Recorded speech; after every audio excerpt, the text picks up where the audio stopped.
Hi friends, ఈరోజు మనం అవతార పురుషుడు బలరాముడు ఇతని గురించి కొన్ని విషయాలు తెలుసుకుందాం.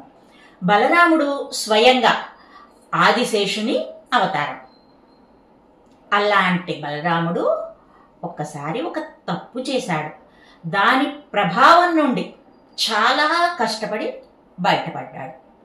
ఆ చెడు నుండి బయటపడటానికి చాలా శ్రమించాల్సి వచ్చింది అతనికి.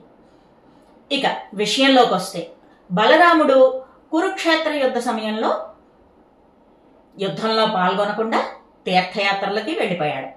తనతో పాటు 10,000 మంది ఉత్తమ బ్రాహ్మణులను కూడా వెంటబెట్టుకుని వెళ్ళాడు.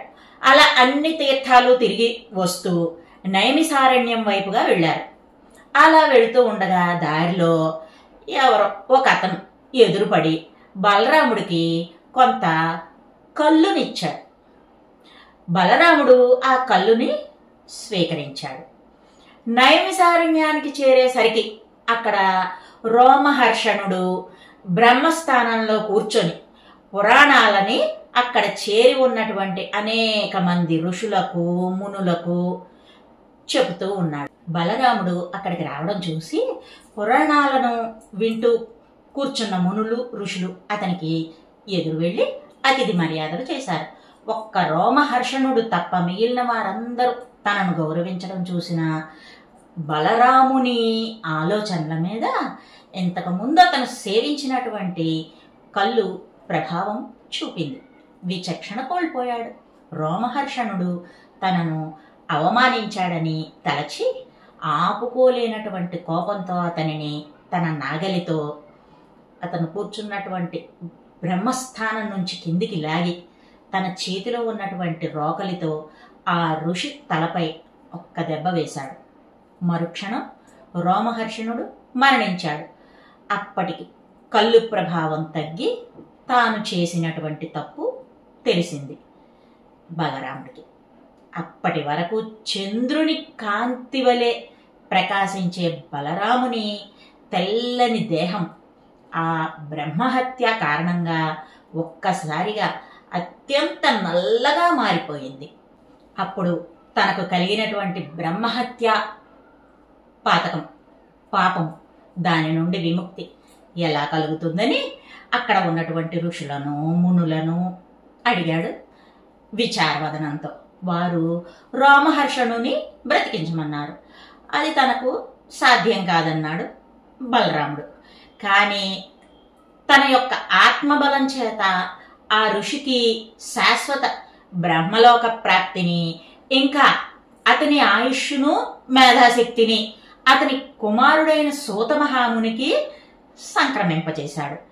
ఈ పుణ్యకార్యాలు చేయడం వల్ల బలరాముని శరీరంలోని నుదురు భాగం మాత్రం తెల్లగా మారింది.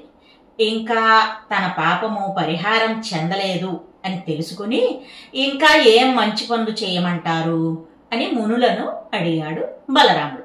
అప్పుడు ఋషులు తమను పల్వలుని బారి నుండి కాపాడమని కోరారు. అతనెవరు? అతని వల్ల మీకు కలిగిన బాధ ఏమిటి అడిగాడు బలరాముడు. ఎల్వలుడు అనేటటువంటి రాక్షసుడి కొడుకు ఈ పల్వలుడు. అతడు మేము చేసేటటువంటి యజ్ఞయాగాదులను పాడు చేస్తూ ఉంటాడు.